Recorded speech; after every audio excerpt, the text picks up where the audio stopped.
Om Shri Paramatmane Namaha.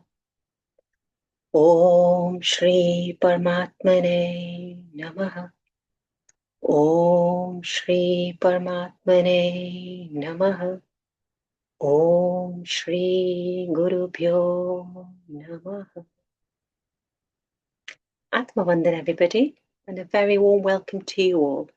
Thank you so much for joining today's session. So today we're going to carry on with this amazing book, The Compassionate Buddha, by the very learned Anandamurti Guruma. And we're on chapter 23. So today we'll read this chapter for about 40-45 minutes roughly, and then we'll have a short meditation. So that's the format of today's session. So here we go.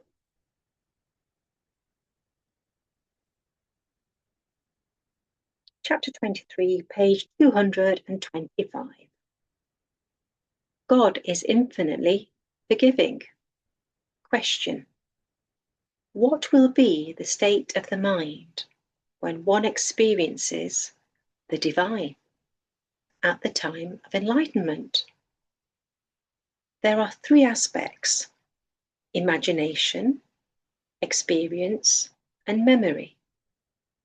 The human mind tries to imagine that which it has never seen, never known. It memorizes that which it has seen, known. All the information it has perceived through the sense organs gets stored as memory. And the third facet is experience. For example, before you came to the ashram, you could only imagine what it would be like. But now that you are here, then it is no longer your imagination. Rather, it has now become your own experience. And when you will return home and remember the ashram, then that will neither be your imagination nor experience. It will be your memory. Recalling all that you had experienced when you were at the ashram. Imagination, experience, and memory. There is a difference in these three distinct aspects. Another example to understand this is, say you're having your lunch. The moment you're eating your lunch, that is your experience. The breakfast you had in the morning is now your memory. And the dinner you will have at night is now your imagination. What will be the state of the mind when one experiences the divine? Knows God. You want me to imagine on your behalf and paint a picture for you. And I won't do that because what is the use of mere imagination? You cannot satiate your hunger by fantasizing about food, can you? Mere imagination can never lead to fulfillment. Then what is the point in taking a flight of fantasy?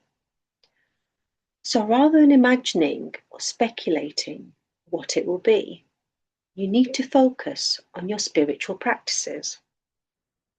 All I can say is that when you do experience the truth, your mind will not be there.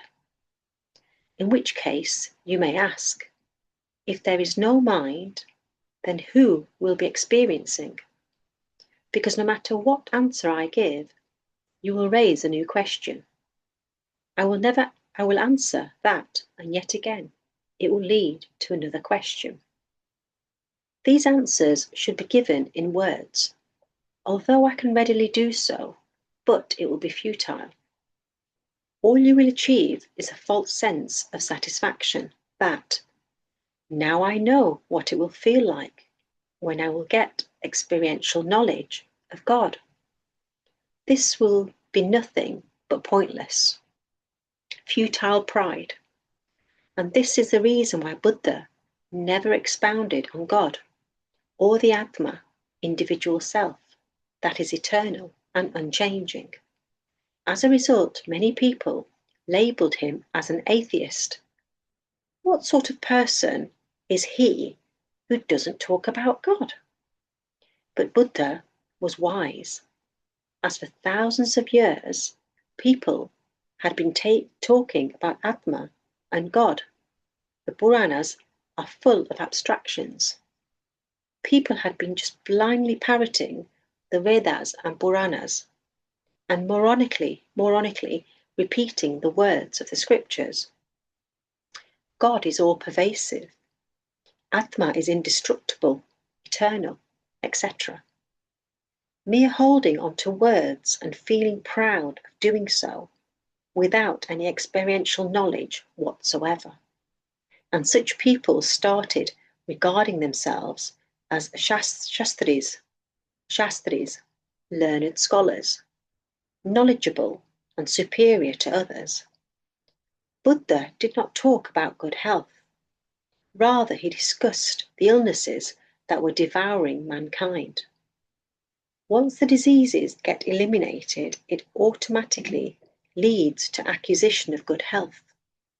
If there is a very sick man with ailing body, bones sticking out, sallow eyes, depleted of all energy, and you start bragging about the glory of good health, telling him how he will stop looking dreadful once he gets healthy, and how his listless face will start looking radiant, how will this talk help him?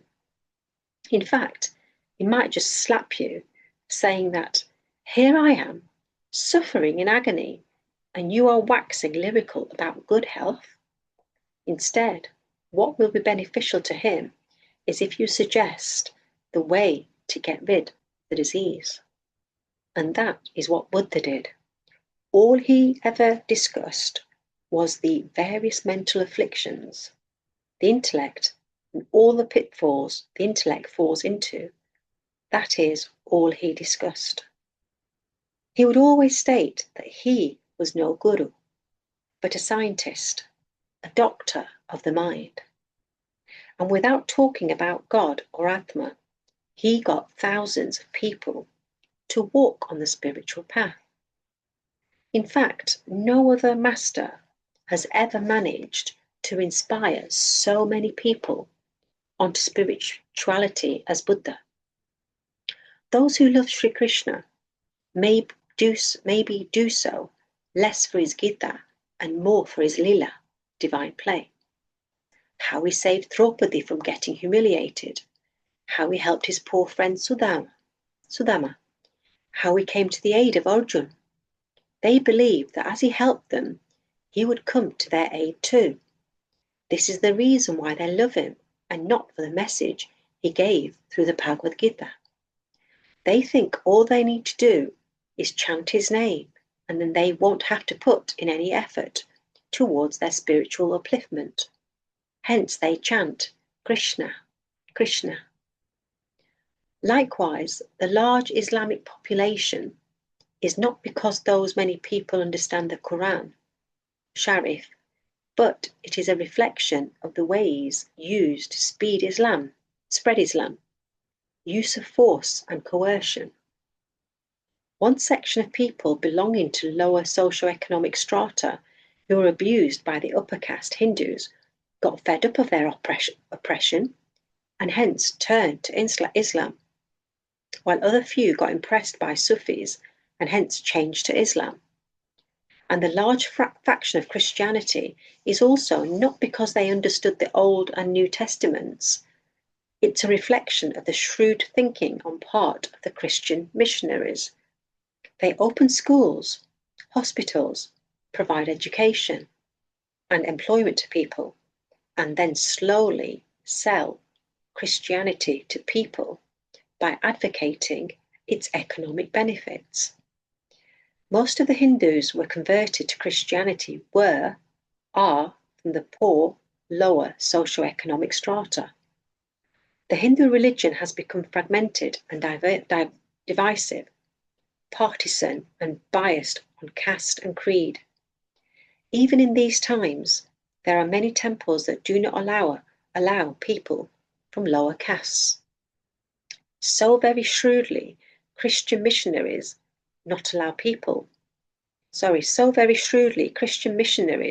targeted these poor, discriminated people and lovingly offered them education, jobs, better quality of life, and after bettering their lives, they got them to convert to Christianity. They think that the more the number of Christians in the world, the greater will be the strength and political power of Christianity and the Christian Church. I once read a statement made by some Christian researchers that the two fundamental beliefs underlying the foundation of Christianity are false. The first is the belief that Jesus was the Son of the Holy Spirit. But the researchers mentioned that Jesus was the son of Mary and Joseph, and that his inception had occurred before their marriage. The other belief that they attempted to dispel is related to resurrection of Christ. They say that resurrection never took place. And mind you, the researchers were themselves of Christian background. But their report was suppressed, as otherwise it would disprove the concept of miracle associated with the resurrection of Christ, and that he would take all believers to the home of the Lord. On the contrary, all those who have opted for Buddhism have done so only because they were inspired by Buddha's teachings and his precepts that appealed to their logical, scientific minds. The philosopher Bertrand Russell had written a book titled 1,000 Reasons Why I Am Not a Christian, despite the fact that he was born and brought up in a Christian family. He became a devotee of Buddha, influenced by the truth in his teachings and precepts, but woefully misguided people regard Buddha as an atheist just because he did not expound on God or Atma. He said that what is the point in talking about these abstract concepts? Instead, he asked people to focus on their minds, purify their minds, understand the upsurges like anger and lust arising in the mind, and learn the ways to come out of them. And once all the process of purification of the mind gets completed, it will lead to the beautiful experiences of truth. Then what would be the need of expressing that in words? I get so many questions in which people ask me, if Atma is indestructible, then why am I afraid of dying? Well, if it was your experiences that the Atma is indestructible, then there would be no question of any fear. Just hearing that Atma is immortal and then imagining that you know it all, and all the while your attachment to the body remains as it was, then fear will persist. So will attachment and bondage. Thence it is absolutely futile to discuss what the state of enlightenment will be like. You will know only when you experience it for yourself. I will not paint a picture for you. All I say is that focus on the practices that you need to do in order to get that experience. Question. I agree with your statement that women are more prone to the affliction of envy. It seems this is being transferred from one generation to the next. What is the way to come out of this? Should I suppress this feeling or distract the mind onto something else? Neither can you suppress the emotion of envy, nor should you try to do so. It is indeed dangerous to suppress envy, as then it will increase in intensity, akin to a pressure cooker. An upsurge can be swept away, but not suppressed. You say this affliction is inherited. In fact, it is not. It is not a dictum that a woman will always be envious or a man will always be egoistic. All I'm saying is that there is a gender-based tendency, an inclination for these afflictions. How to emerge from the grip of envy? Well, there can be two ways to come out of envy. One is to be a detached observer of your mind. Be watchful of all that is emerging in your own mind. See, you cannot fall in a ditch if your eyes are open.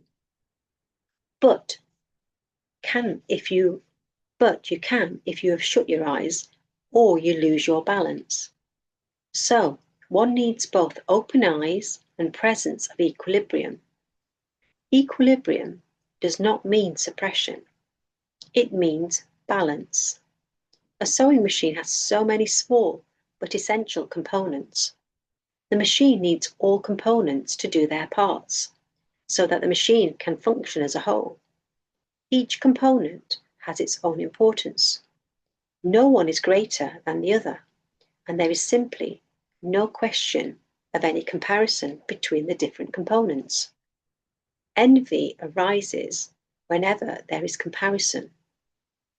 Whenever you compare yourself to anyone else, someone is prettier than you, wealthier than you, more successful than you, this comparison leads to the upsurge of envy, and envy is soon followed by the feeling of anger. Why is there envy? Say, between the older and the younger daughter-in-laws. The reason could be that the older daughter-in-law has more jewellery or has a much bigger say in the house. This is enough for envy to arise, and it is inevitably leads to a feeling of anger. Wherever there is comparison, there is envy. Say if a woman has 2 children, one performs very well at exams, whereas the other one barely scrapes through. Now, if the mother starts to discriminate between the 2 kids, praises one and berates the other, this comparison will lead to the berated child feeling envious of his sibling. Instead, what a sensible mother would do is explain to the kids that everyone is endowed with different talents and different intellectual abilities. Bringing up children is an extremely responsible task, for you are getting to shape the child's mental framework. What is the need to compare the report cards? The one who has scored less, appreciate what he has got and encourage him to do better next time. The senseless comparison will simply instill a strong feeling of envy in the child, and he will develop resentment towards his sibling, feeling envious of the other's success. The consequent anger will simmer in him, and it will erupt when he grows.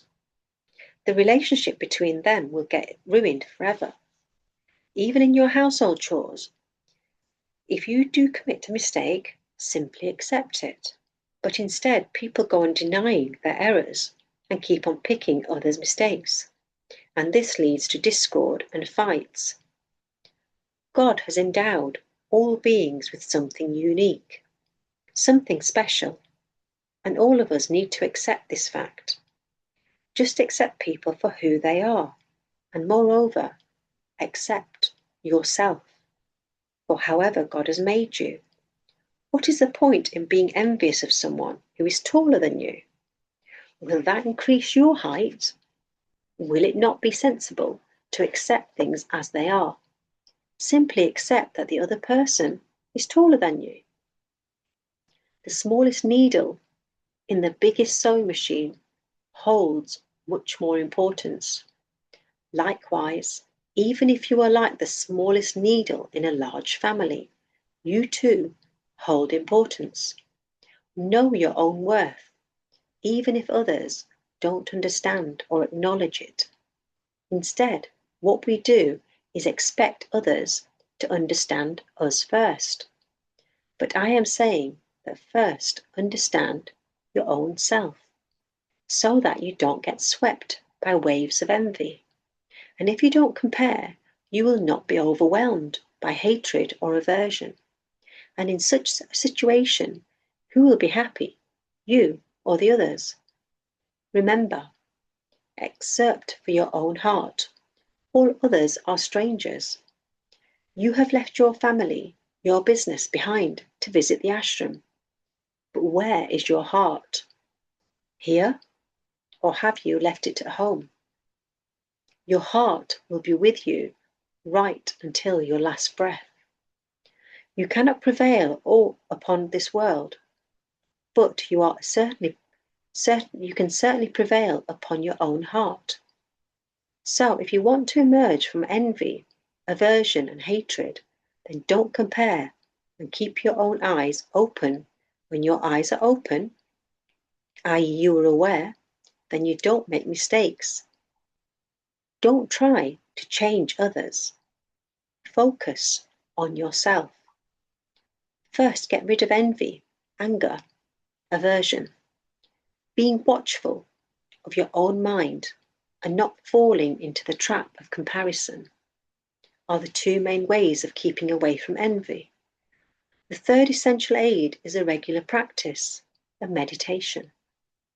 This will lead to such a sense of well-being that there will be no need for appreciation from others to feel good about yourself.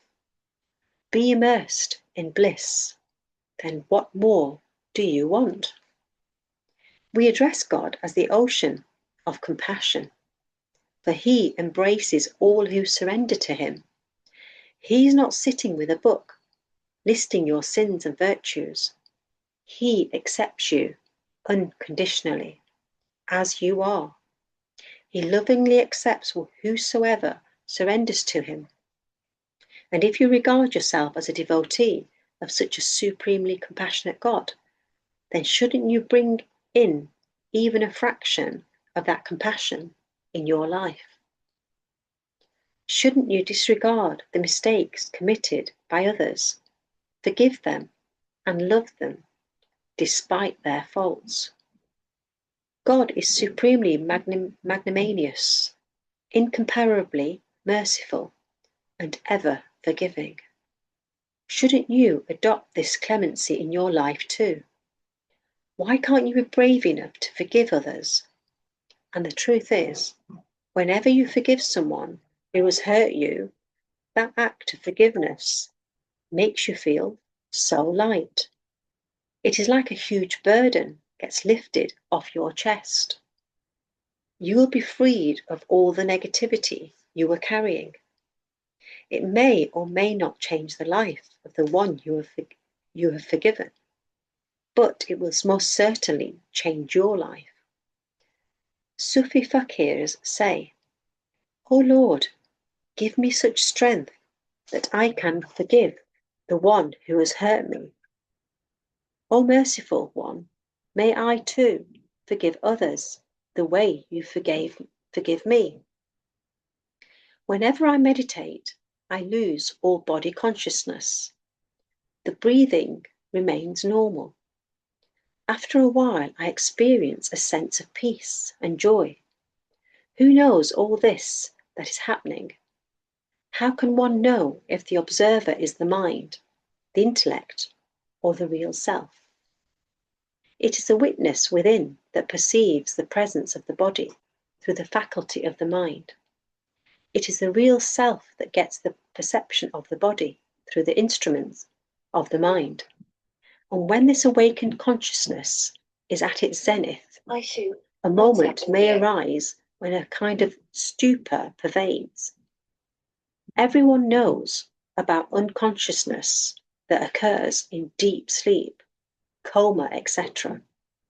However, in addition, there is a kind of unconsciousness, stupor, that arises from the state of awakened, heightened consciousness, and this is referred to as nirvikalpada.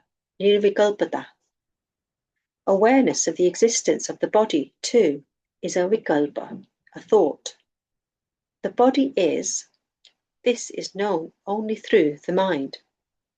But when there is no mind, no thoughts, there is no perception of the presence of the body, because the perception of the body was happening through the faculty of the mind, through the thoughts arising in the mind.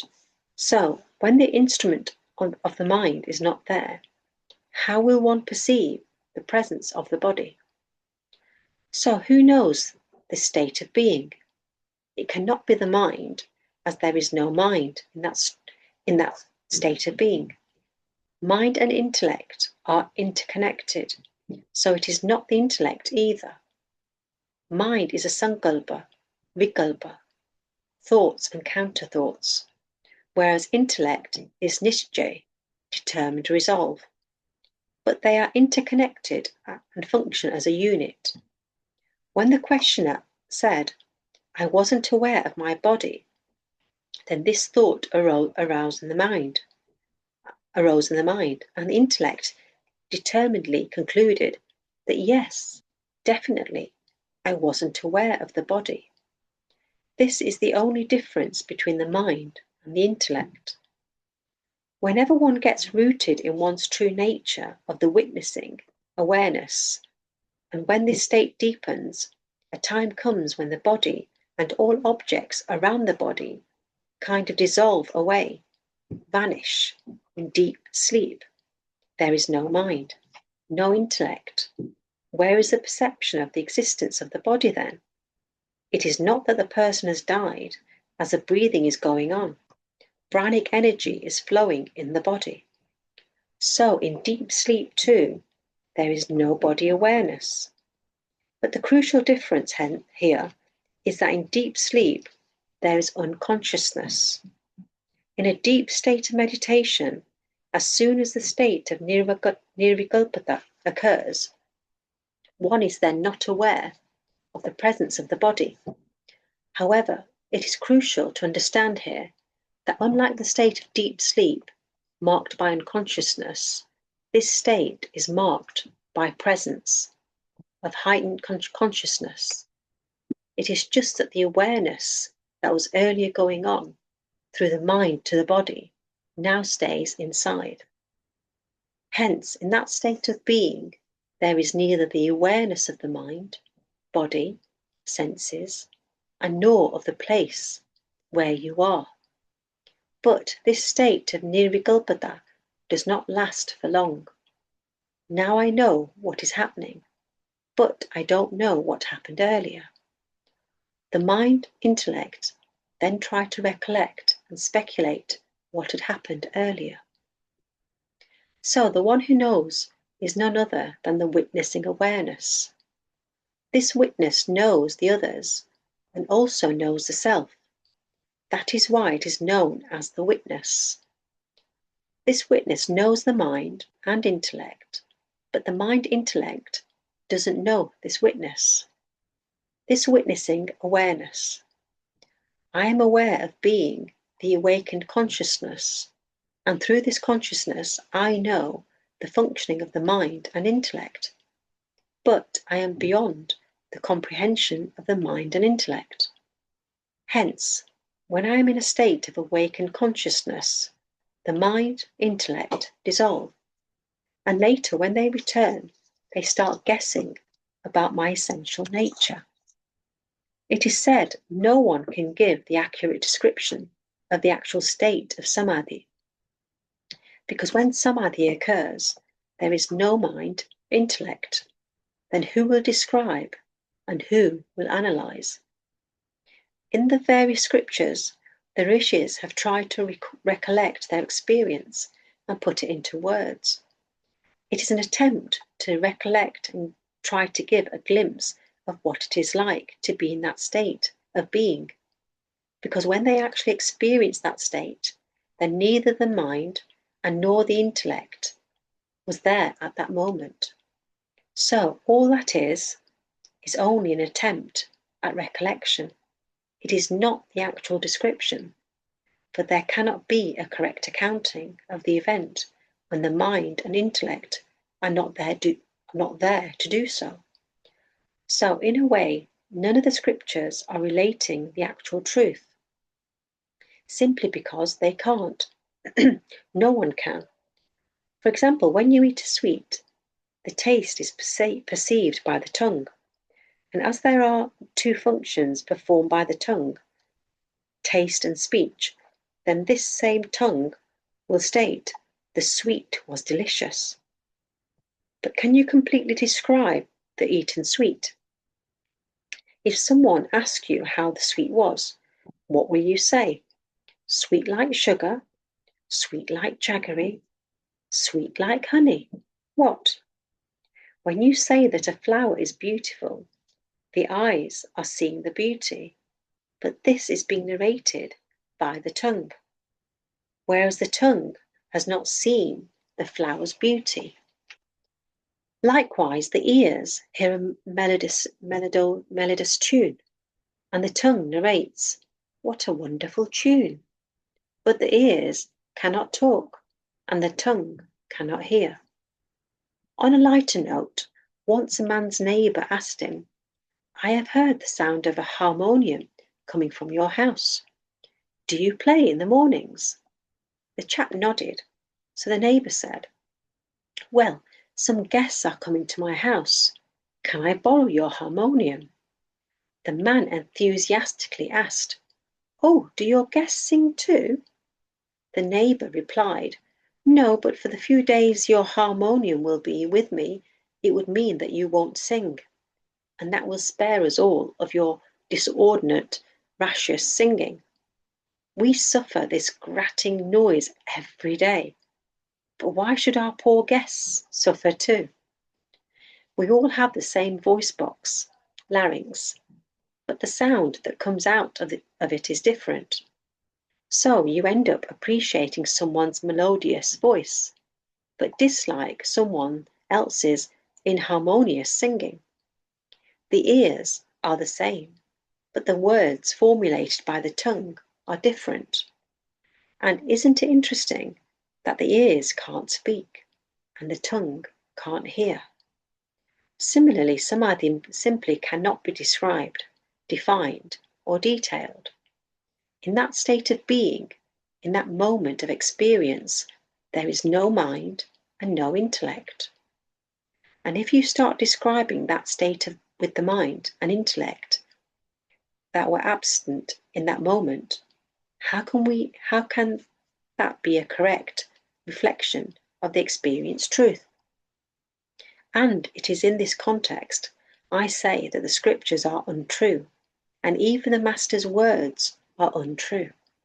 However, the disciple knows that these words are but guidance, an indication of what can be. And the day the disciple catches the lie in the Guru's words, it would mean that he has experienced the truth for himself. And that would be the day of his liberation. That would be the day he would get drenched in the ecstasy of divine intoxication.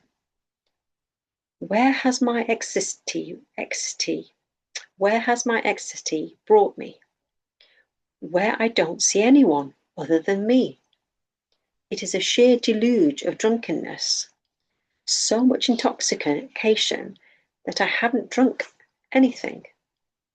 So if the mind, intellect want to attempt describing the state, they can, but it will be a lie. When the inner consciousness is awakened, there is a kind of drowsiness that envelopes, pervades. But this drowsiness is far different from unconsciousness. Kabir called it Kumari to differentiate it from the state of unconsciousness. What is Kumari? Neither consciousness nor unconsciousness. It is that heightened consciousness which resembles consciousness, or one can say it is that unconsciousness which resembles consciousness. Kabir called the Kumari as intoxication of Lord's name, has consumed my days and nights. So when this state of Kumari will dawn, then all that will remain is you and your awareness. Neither the mind nor the intellect, and in their absence, what can one say? Question. I have heard that if a disciple observes celibacy for a year whilst continuing with the spiritual practices, he gets enlightened. Is this true? And if it is, then how should we follow this practice? Will giving up sex be enough? Sex, there is no dearth of individuals who are ready to fool you. Celibacy is not a form of austerity, not a kind of fasting, not a type of forbearance, and those who say so are none but foolish. What they are advocating is suppression of the sexual desires without actually using the word suppression, instead camouflaging it under the guise of austerity. And when there is a question of forbearance, the one who has experienced the nectar of divine orgasm of meditation within, he will have no more desires for any physical sexual gratification. So, where is the question of suppressing sexual desires or observing sexual forbearance? From now on, I will give up eating bitter gourd. What sort of a pledge is this? A child said that he liked bitter gourd a lot and couldn't eat his food if it didn't include that vegetable.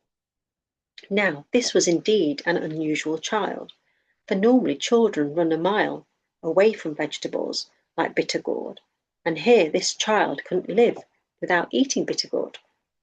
So his mother sarcastically remarked, "What a slave of gourd!"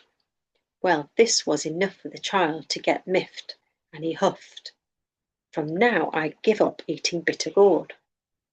Just by merely uttering these words, "I give up such and such a thing," will the attraction for that object end? Just by taking a pledge to give up something, does that mean the desire for that object has also dissolved? Pledges to give up anything are taken by cowards who don't trust themselves. What is the need for a truthful person to take any pledge? Only liars have the need to do so. Someone asks you to swear that you haven't committed a theft, and you promptly do so. Well, I will still regard you as a thief. But if you haven't robbed anyone, what is the need for you to take an oath to prove your innocence? This is what happens in Indian courts. All witnesses are asked to take an oath that they will tell nothing but the truth. So, all those who take the pledge in the courts, "I will say nothing but the truth." Does that mean they are all truthful people? If you take an oath, you will utter the truth. So if you don't take an oath, you won't speak the truth? To take a pledge to give up anything is akin to a Rajput, member of the Kshatriya warrior groups of India, twirling his moustache and declaring that he has given up something, as if he is waging a war. What sort of a war is this? You cannot fight off any sensual urge by suppressing it, by waging a war against any body part or any sense organ. You cannot overcome any urge by suppressing it. What will you achieve just by staying away from your wife? Just by abstaining from sex? Will that give rise to celibacy in your heart? On the contrary, it is more likely that your desires will intensify and you will start seeking gratification in dreams, if nothing else. And there is no end to stupidity, to the measures advised to the celibates to control themselves. Don't eat chilies at night, or else you'll get carnal dreams. Don't look at women. Don't spruce up. Don't put oil in your hair. Don't brush your hair.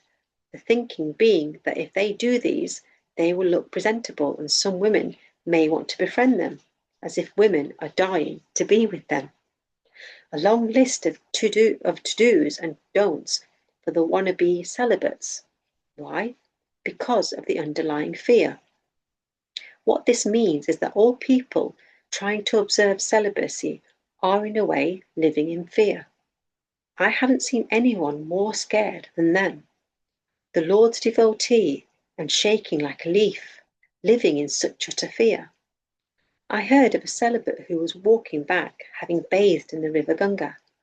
There was a light breeze, and hence the clothes of a woman passing by slightly touched this celibate. The chap started muttering, "Oh dear, I touched a woman, and Guruji had said that I should never touch a woman. What will happen now? I am blemished. Scared even by the touch of a woman's clothes, by the mere sight of a woman. There is no dearth of such so-called sadhus who say that they won't even share a platform with a woman. This incident happened a long time ago. In those days, I used to conduct satsangs in temples, gurudwaras and ashrams, as I didn't have my own dayas. People used to then address me as Swamiji. So I was in a city wherein one of my disciples wanted me to visit an ashram. The disciple informed me, the menfolk in the ashram, that my Swamiji is in our city and I would like to invite the Swami for a satsang. The people readily agreed, but when they asked my disciple for my name and gender, as soon as they came to know that I was a woman, they said, "In that case, excuse us, as we don't allow any women to share the discourse podium with us."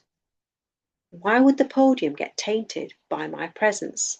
Or would the person who would later sit in my seat get tarnished? My disciple was very disappointed. I consoled him. Forget about them and their prestigious platform. Erect a marquee, a canopy in front of your house. Whosoever wants to attend will come.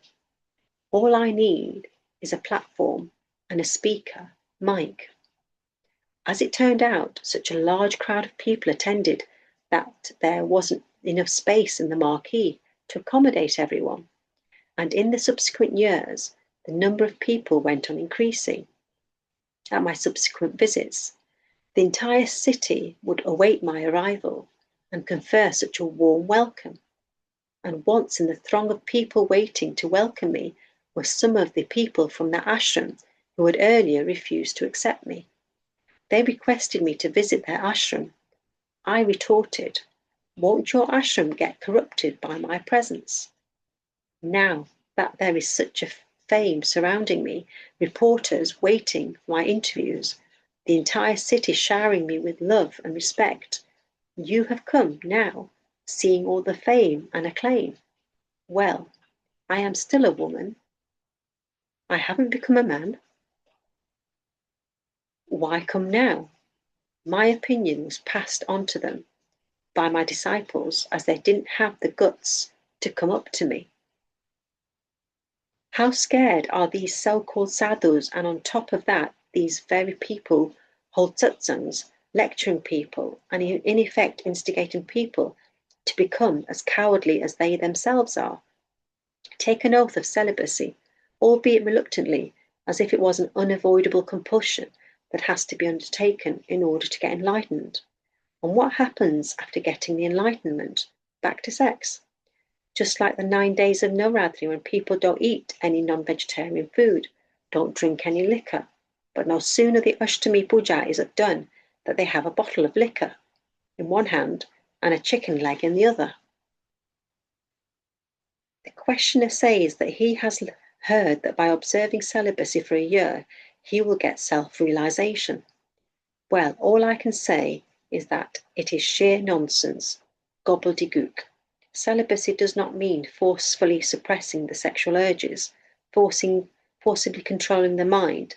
It is not something that can be enforced. Celibacy happens naturally when you rise above the body and dependency on the body.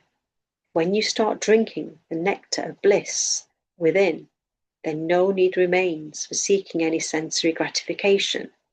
There is no question of force or forcible suppression. Okay, we're going to stop the chapter there if that's okay. So thank you, Babaji, Lord Buddha, Guru Ma, and all our divine masters. Now gently sit in a meditative posture. Remove any glasses if you're wearing them. Cross your feet. Clasp your fingers into fingers. And gently close your eyes. We'll take 3 deep breaths and feel your stomach expand. And we'll breathe out through the mouth. So breathe in, nice deep breath in.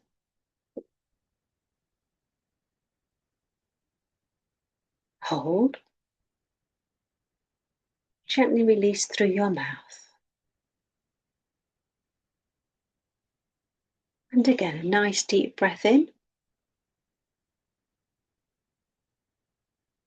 Hold. And gently release through your mouth. And again, a nice deep breath in. Hold. And gently release through your mouth.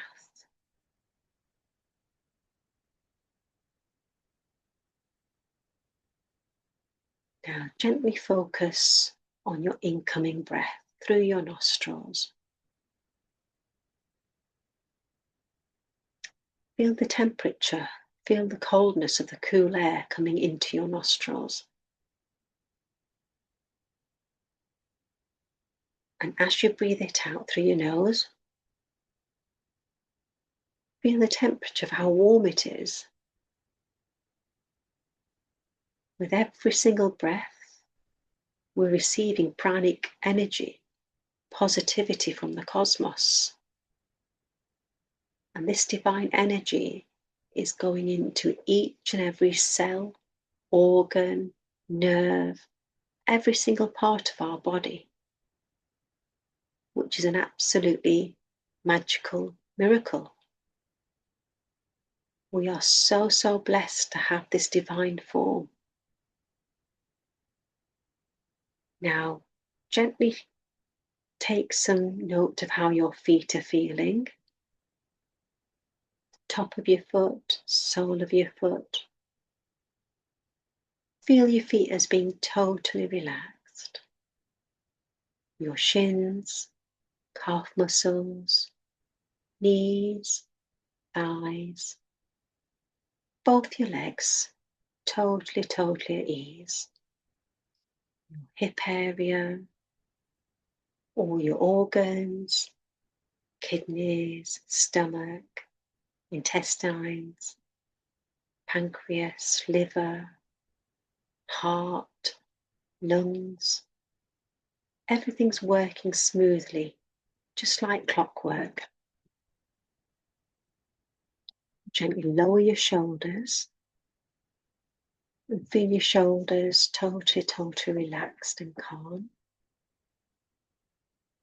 Top of your arms, elbows, lower arms, hands. Totally relaxed. Your neck, front and back.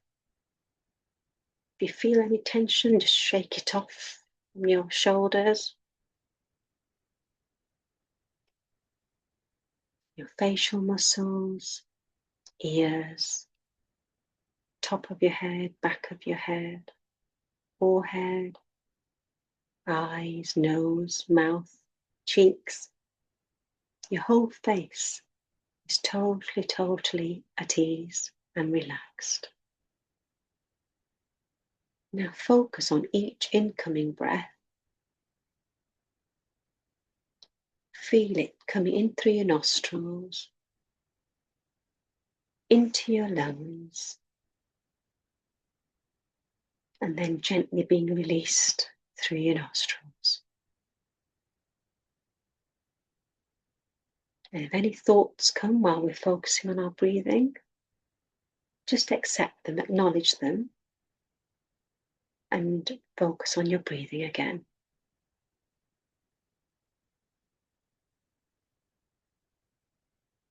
And as you focus on your breath, see yourself as a beautiful, shining bright light residing inside this body of ours. And as you see yourself as this very bright light residing in your heart center, gently feel yourself coming up towards your neck, your face, your head, Sahasrara chakra, and see yourself as this bright light coming out of this body. And as you come out, look down and say thank you for being blessed with such a beautiful body that works like clockwork, like magic. Do we have to tell our lungs to work, or our kidneys to action, or our stomach muscles, our heart? No. We have been blessed with such an amazing body that everything works automatically. As long as we're taking in the breath that we need, everything works in total sync. Now, as you see yourselves as this bright, bright light, see yourselves coming out of your rooftop, out into the bright, bright sky outside, and see yourself drifting along the sky, feeling totally free and light. No stress, no burden, no thoughts of the past or the future, just be in the here and now. And as we're traveling and gliding as this beautiful, beautiful light, we come across a beautiful, beautiful lake, surrounded by sweet and beautiful flowers of all fragrances, and beautiful greenery and trees that are luscious and as if they're smiling at you, saying, welcome to our part of the woods. And then as you come to this beautiful lake, you go to the shore of the lake and you take a jump into the lake. And now visualize yourself as being a most beautiful, beautiful fish. That's a beautiful, shiny, shiny gold colour. Super, super smooth scales, beautiful eyes, fins, absolutely perfect in every way. And as you fall into this beautiful sea, your breathing is in sync and you can breathe underwater. This feels absolutely amazing. How wonderful the creatures of the sea and sea creatures are. Feel yourself as if you're swimming in the beautiful lake. You're swimming with your fins. And you feel light and happy. And you're going with the waves. When the waves come, you jump on them. And you feel as if you're being carried through the beautiful lake. And the waves go back, you go back underneath. And you're such a beautiful, beautiful fish that you can actually jump up in the lake as well. And as you jump up, you see some birds flying past saying, hello, lovely to see you today. Feel so happy and free to be in nature, to experience what it is to be like as a beautiful fish. And you're able to breathe inside the water. How amazing is God's creation for all these beautiful sea creatures, animals and birds around us. And as you're swimming away happily, you come to a beautiful waterfall.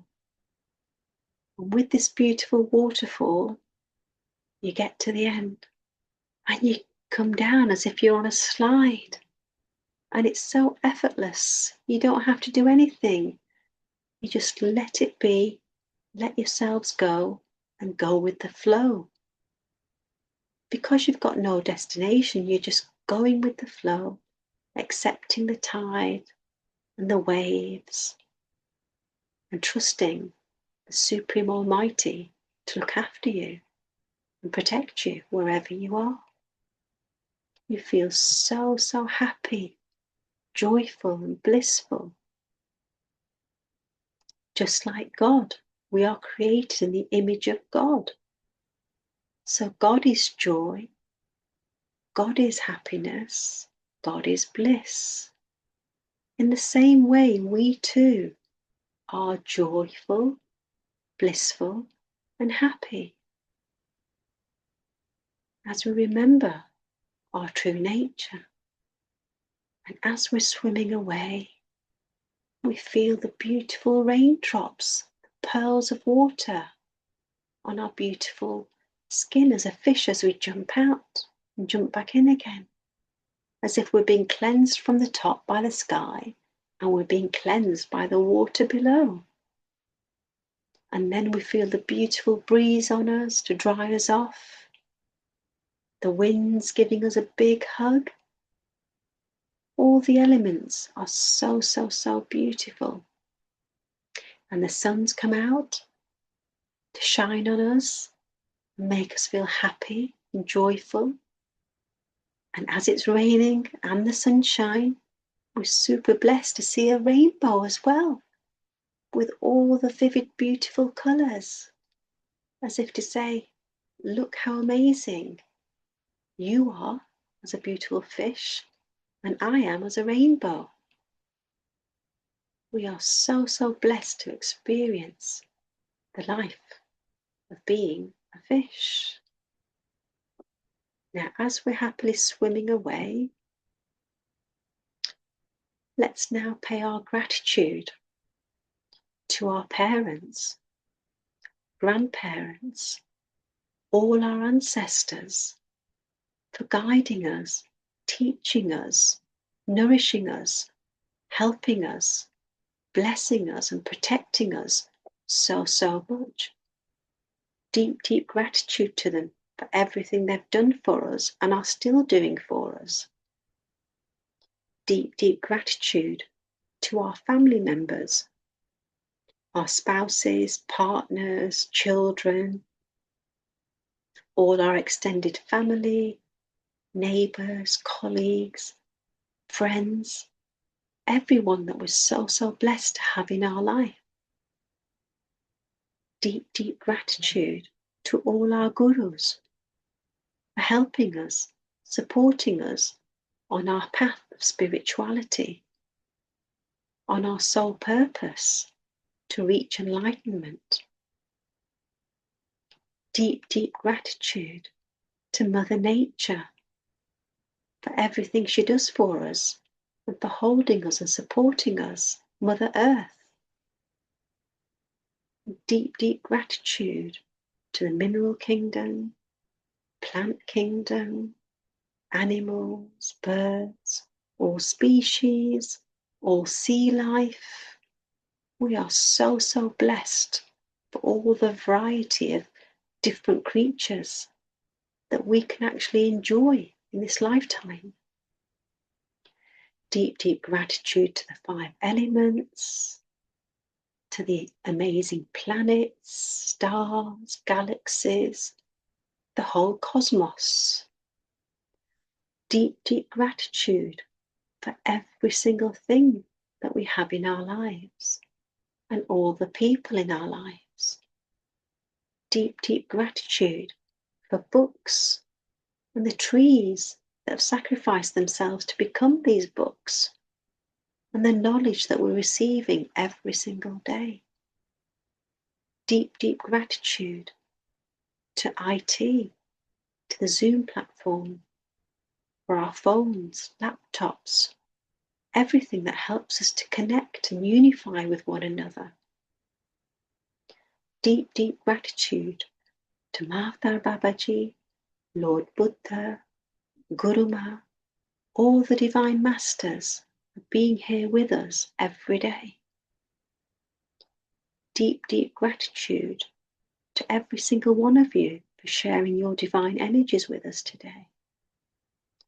Now, as we've had an amazing time being this beautiful, beautiful golden fish, see yourself as this bright light coming out of this fish, out of the lake, into the sky, back into your neighbourhood, into your clothes, your street road, back into your home, and back into your beautiful, beautiful divine body that is the temple of the divine. Now gently, with your hands, place them over your beautiful eyes. 5, 4, 3, 2, 1. Now gently open your eyes, but keep them covered with your hands. Feel the divine bliss, energy, cosmic rays that we've just received through this short meditation. Feel that divine light coming into your eyes, over your beautiful radiant face, head, ears, neck, shoulders, arms, upper chest, stomach, thighs, knees, legs, feet, and give yourself a big, big hug. And gently open your eyes. Thank you, thank you, thank you, Babaji, Lord Buddha, Guru Nanak, and all the Divine Masters. A deep, deep gratitude to you all, Divine Masters, for joining today's session as well. And just a quick note, we'll meet again on Tuesday next week for our next session. Thank you, thank you, thank you.